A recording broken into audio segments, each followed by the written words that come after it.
So yan guys, what's up mga katikman? So another day, another food vlog guys. Dito naman po ulit tayo sa San Pablo City Night Market mga idol. Nandito si Bros Pizza. Yan. So guys, isa sa mga na-vlog po natin sa Alaminos People's Park. At dito ko natikman ang saan naabot ang 100 pesos mo na pizza na talaga namang masarap. Sulit na sulit mga idol.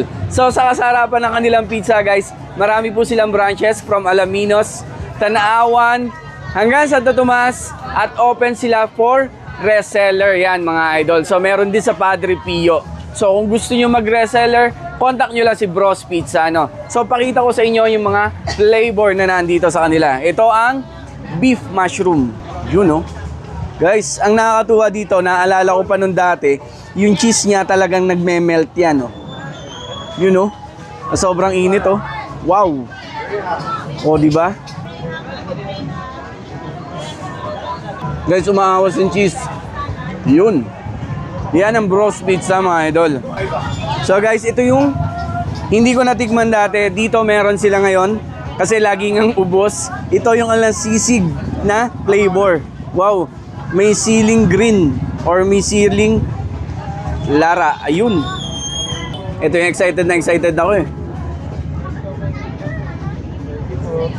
Wow. So mas masarap siguro dito kumanghang, no? Ito naman yung Hawaiian. Yun. Wow. Grabe yung Hawaiian nyo, yung ham. Laki. Iyan naman po, para sa mga mahihilig dyan sa vegetables na ayaw ng mga meat. Ay, grabe talaga yung cheese niya, nakakatuwa. Talagang, yun yung nagustuhan ko talaga dito kay Bros Pizza, oh. Yun.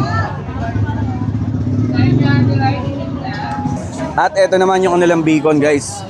May mga real bacon na kasama. Wow. So yun guys, sa mga gusto po mag-reseller, open po si Bros Pizza ng reseller. PM nyo lang po sila. Guys, napakamura, 100 pesos. Busog na busog ka na, 2 o 3 kayo. Sulit na sulit yung 100 pesos nyo dito, no? So ayun, tikman nyo na rin pag napunta kayo dito sa Night Market, itong Bros Pizza. Thank you!